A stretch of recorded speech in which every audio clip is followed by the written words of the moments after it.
ඔන්න යාළුවනේ මැසේජ් එකක් එනවා. අනේ අක්කේ යාළුවාගේ බර්ත්ඩේ එක අමතක වුණානේ. අක්කේ 20 තමයි බර්ත්ඩේ එක තියෙන්නේ. මට ඕනේ අයිටම් ටික මං ඔයාලට ඉන්බොක්ස් මැසේජ් එකක් දාලා තියෙන්නේ.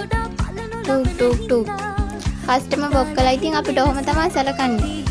මොනවා කරන්නද? තකහනේ ඉතින් පාර්සලේ හදමු.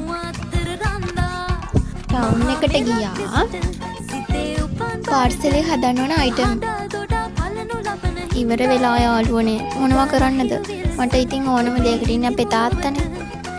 ඔන්න යාට ෂේප් එකක් දාගෙන ටවුන් එකට ගිහිල්ලා ස්ටෝර් එකට පාර්සලේ හදන්න ඕන බඩු ටික ගත්තා. උනට ඇවිල්ලා වැස්සකුත් එන හින්දා අපි දෙන්න ගෙදරට ඕන එළවලු ටිකක් ගත්තා. වහින්නත් ළඟයි. තාත්තා එළවලු ටිකත් අරගෙන ඔන්න එනවා. අපි දෙන්න දැන් යන්නයි හදන්නේ. කස්ටම් බොක් එකේ වැඩේ කරලා දෙන්නත් ඕනේ. ඔන්න අපි දැන් යනවා.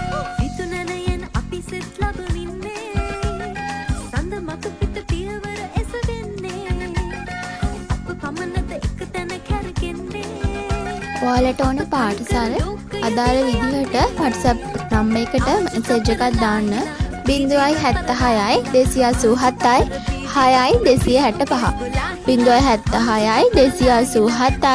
6265 මේ මගේ බිස්නස් WhatsApp account එක මැසේජ් එකක් දාන්න.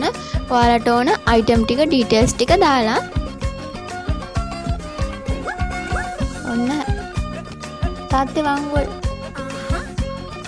දකුණට වමට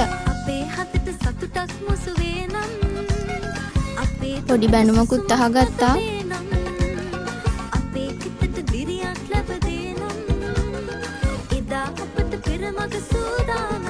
කාලෙකින් කැම්පස් එකේ ඉඳලා නිවාඩු ආපු වෙලේ ඔහොම බැනුමක් අහගත්තෙත් නැත්තම් වැඩක් නෑ යාළුවනේ.